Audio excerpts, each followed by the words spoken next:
মৰমৰ ছাত্ৰ ছাত্ৰীসকল, আমি আজি তোমালোকৰ নতুন গণিত পাঠ্যপুথিৰ প্ৰথম পাঠ সংখ্যা আৰু প্ৰক্ৰিয়া এই পাঠটোৰ ওপৰত আমি আলোচনা কৰিম। তোমালোকে তোমালোকৰ পাঠ্যপুথি হাতত লোৱা আৰু মই যি কৈ যাওঁ ভালকৈ শুনি যাবা, মন দি শুনিবা আৰু চাই যাবা। তোমালোকৰ পাঠ্যপুথিত দিয়া আছে নলবাৰীৰ এখন বিদ্যালয়ৰ পঞ্চম শ্ৰেণীৰ 20 গৰাকী ছাত্ৰ ছাত্ৰী এই গুৱাহাটীলৈ ফুৰিবলৈ আহিছে। গুৱাহাটীৰ বিভিন্ন ঠাইবিলাক চাবলৈ আহিছে। গুৱাহাটীৰ এইটো হ'ল তাৰকাগৃহ, এটা তাৰকাগৃহ, এইটো হ'ল চানমাৰী, এইটো হ'ল চিৰিয়াখানা, শংকৰদেৱ কলাক্ষেত্ৰ, আঞ্চলিক বিজ্ঞান কেন্দ্ৰ। এইটো হ'ল আঞ্চলিক বিজ্ঞান কেন্দ্ৰ, শংকৰদেৱ, চিৰিয়াখানা, চানমাৰী, এইটো হ'ল তাৰকাগৃহ। এতিয়া কিতাপত থকাৰ মতে দূৰত্বটো চাওঁ। নলবাৰীৰ পৰা আঞ্চলিক বিজ্ঞান কেন্দ্ৰলৈ, ইয়াৰ পৰা দূৰত্ব নলবাৰীৰ পৰা আঞ্চলিক বিজ্ঞান কেন্দ্ৰ ইয়ালৈকে দূৰত্বটো 79 কিলোমিটাৰ। দ্বিতীয়তে আঞ্চলিক বিজ্ঞান কেন্দ্ৰৰ পৰা এই শংকৰদেৱ কলাক্ষেত্ৰলৈ, আঞ্চলিক বিজ্ঞান কেন্দ্ৰৰ পৰা শংকৰদেৱ কলাক্ষেত্ৰলৈ ইয়াৰ পৰা ইয়ালৈ দিয়া আছে 4 কিলোমিটাৰ, 4 কিলোমিটাৰ। ইয়াৰ পাছত শংকৰদেৱ কলাক্ষেত্ৰৰ ইয়াৰ পৰা এনেকৈ এই চানমাৰীলৈকে, শংকৰদেৱ কলাক্ষেত্ৰৰ পৰা এই চানমাৰীলৈকে দিয়া আছে, লিখিছো 9 কিলোমিটাৰ। 9 কিলোমিটাৰ। চানমাৰীৰ পৰা তাৰকাগৃহলৈ, এই চানমাৰীৰ পৰা এই তাৰকাগৃহলৈ দিয়া আছে 3 কিলোমিটাৰ। 3 কিলোমিটাৰ।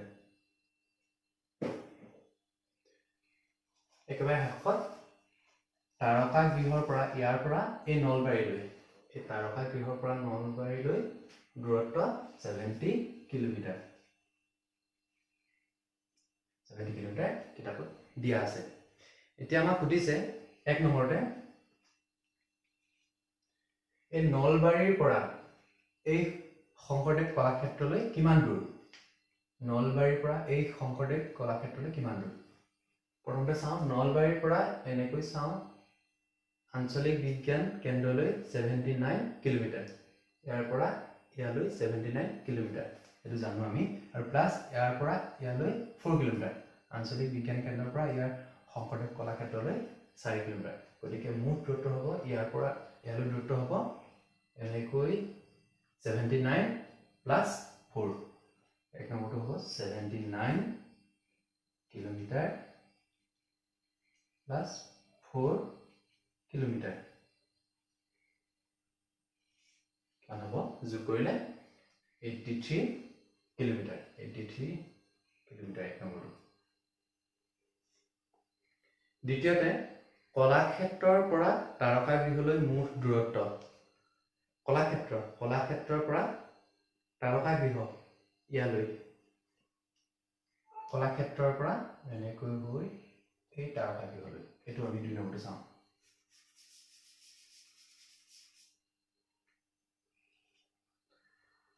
কলাক্ষেত্ৰৰ পৰা চানমাৰীলৈ 9 কিলোমিটাৰ, ইয়াৰ পৰা ইয়ালৈ 9 কিলোমিটাৰ, আৰু ইয়াৰ পৰা ইয়ালৈ 3 কিলোমিটাৰ, 9 প্লাছ 3। শংকৰদেৱ কলাক্ষেত্ৰৰ পৰা এই তাৰকাগৃহলৈ হ'ব 9 প্লাছ 3, 9 কিলোমিটাৰ প্লাছ 3 কিলোমিটাৰ সমান 12 কিলোমিটাৰ। গতিকে 2 নম্বৰটো হ'ব 12 কিলোমিটাৰ। আৰু শেষৰ 3 নম্বৰটো হ'ব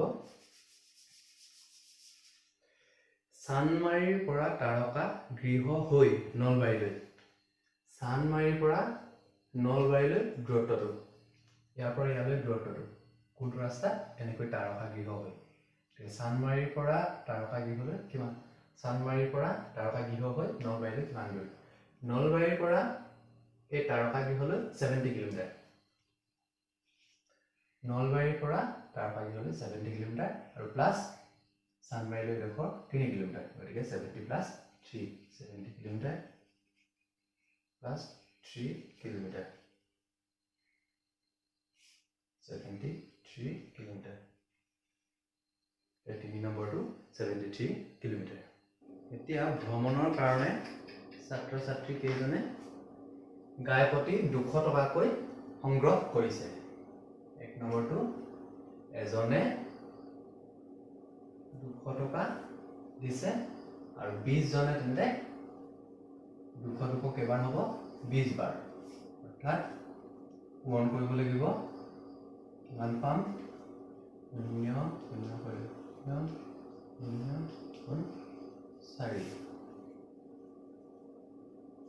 4000 গতিকে তেওঁলোকৰ মুঠ সংগৃহীত টকা হ'ল 4000 টকা 1 নম্বৰত আছে তেওঁলোকে মুঠ ধনৰ পৰিমাণ কিমান হ'ব 4000 টকা প্ৰথমটো তেন্তে 4000 টকা আমি খালি ঘৰটোত লিখিব লাগিব তাৰ পিছত 4000 টকাৰে তেওঁলোকে প্ৰথমে বাছৰ ভাড়া দিব এই 4000 টকাৰ পৰা বাছৰ ভাড়া দিব 2 নম্বৰটো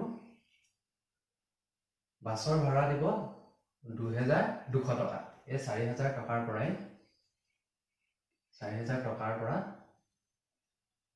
2200 টকা গাড়ীত দিব অৰ্থাৎ কমি যাব বিয়োগ হ'ব 4000 টকাৰ পৰা বিয়োগ হ'লে কিমান থাকিব এক ধাৰ কৰিলো 8 তাৰপৰা হ'ব 1 এতিয়া এই 2200 টকা বাছত ভাড়া দিয়াৰ পাছত জমা থাকিব 1800 টকা 2 নম্বৰটো আমি লিখিম 1800 টকা বাছৰ ভাড়া দিয়াৰ পাছত জমা আছে 1800 টকা এতিয়া 3 নম্বৰটো গুৱাহাটী আঞ্চলিক বিজ্ঞান কেন্দ্ৰত তেওঁলোকে সোমোৱাৰ কাৰণে টিকেট ল'ব লাগিব এটা টিকটৰ দাম 10 টকা এটা টিকটৰ দাম 10 টকা মানুহ কেইজন ছাত্ৰ ছাত্ৰী 20 জন আৰু শিক্ষক এজন 20 আৰু 1 সমান 21 জন গতিকে 10 টকা কেইবাৰ দিব লাগিব 21 বাৰ পূৰণ কৰি কিমান হ'ব 0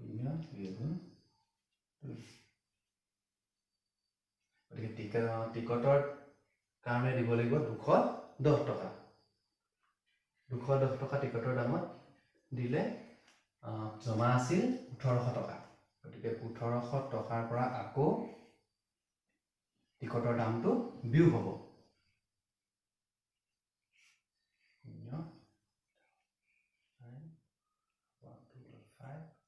এতিয়া জমা আছে 1590 টকা 1590 টকাৰ এতিয়া তেওঁলোকে খোৱাৰ বাবদ খৰচ কৰিব এই 1590 টকাৰ পৰা তেওঁলোকে এতিয়া খোৱাৰ বাবদ খৰচ কৰিব এতিয়া জমা শেষত জমা আছে 1590 মই লিখি দিছোঁ জমা 4 নম্বৰটো কৰিম খোৱাৰ বাবদ এতিয়া খৰচ কৰিব এজনৰ বাবদ 65 টকা এজনৰ কাৰণে 65 টকা গতিকে মানুহ কেইজন আছে 21 জন 65 কেইবাৰ হ'ব 21 বাৰ পূৰণ কৰিব লাগিব 5 6 10 5 10 1 30 এতিয়া খোৱাৰ বাবদ খৰচ হ'ব 1365 টকা 1365 টকা খোৱাৰ বাবদ খৰচ হ'ল এতিয়া কিমান হাতত জমা আছে 1590 টকা আছিলে এতিয়া খোৱাৰ বাবদ খৰচ হ'ল 1365 টকা এতিয়া বিয়োগ থাকি কিমান বাকি থাকিব 5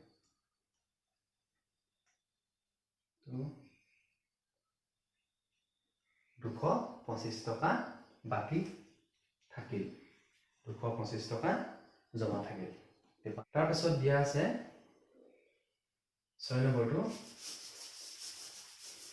ইয়াৰে ভিতৰৰ ৰন্তু নামৰ ল'ৰাজনৰ দেউতাকে ৰণটোক দি পঠিয়াইছিল 450 টকা দি পঠিয়াইছিল।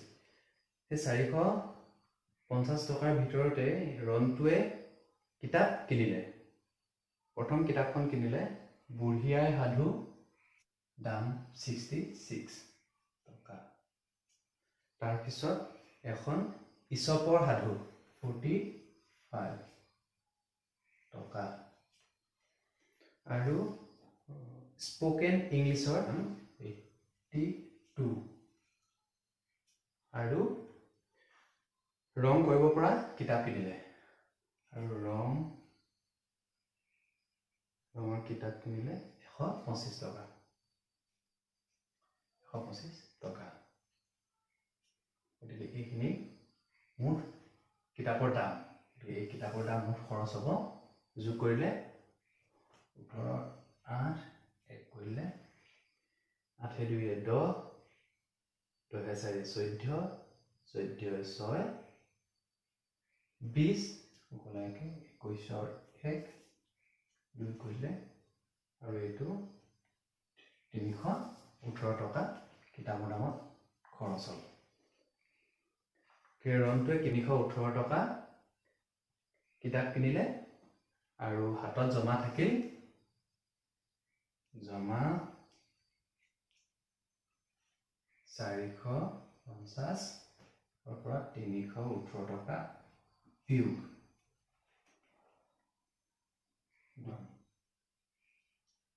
132 টকা ৰণটোৰ হাতত জমা থাকিল। এতিয়া এই বাক্য কেইটাত কেইটামান সংখ্যা লিখা আছে। এই সংখ্যাকেইটা আমি পঢ়িব লাগে আৰু আখৰেৰে লিখিব লাগে। এই সংখ্যাটো প্ৰথম সংখ্যাটো হৈছে এইটো 352।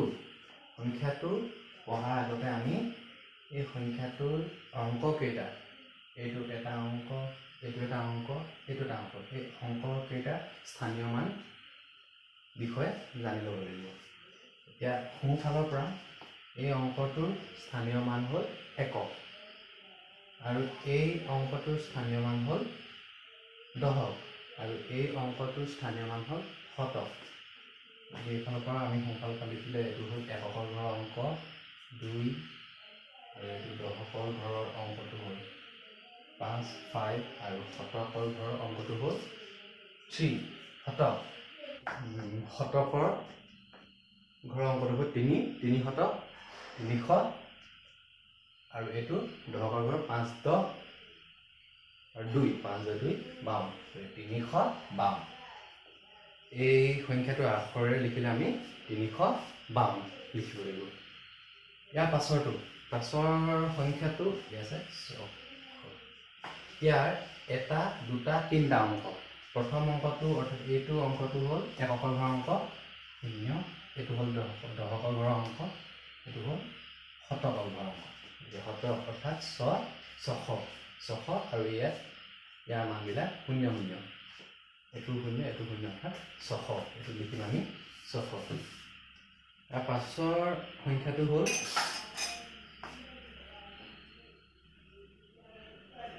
ইয়াত এটা দুটা তিনিটা চাৰিটা অংক আছে, অৰ্থাৎ 4টা অংক বিশিষ্ট সংখ্যা।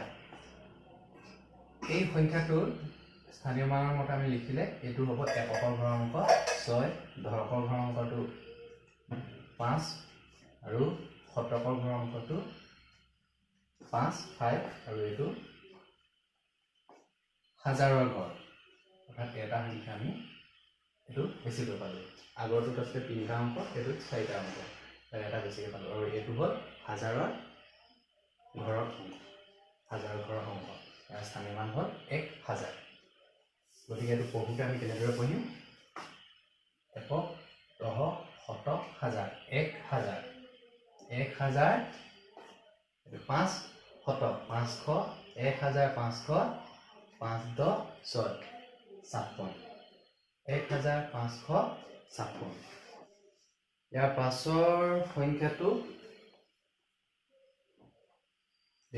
এইটো 4টা অংক বিশিষ্ট একক, দশক, শতক, হাজাৰ।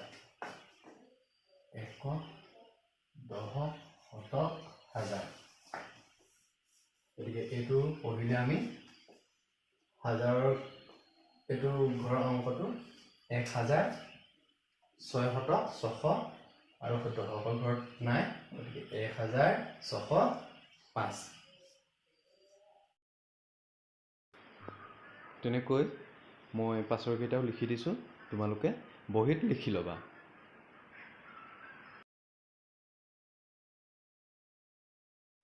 আজিলৈ আমি পাঠটো ইমানতে সামৰণি মাৰিছোঁ, আৰু পৰৱৰ্তী সময়ত আমি পাঠটোৰ পাছৰ অংশ আলোচনা কৰিম।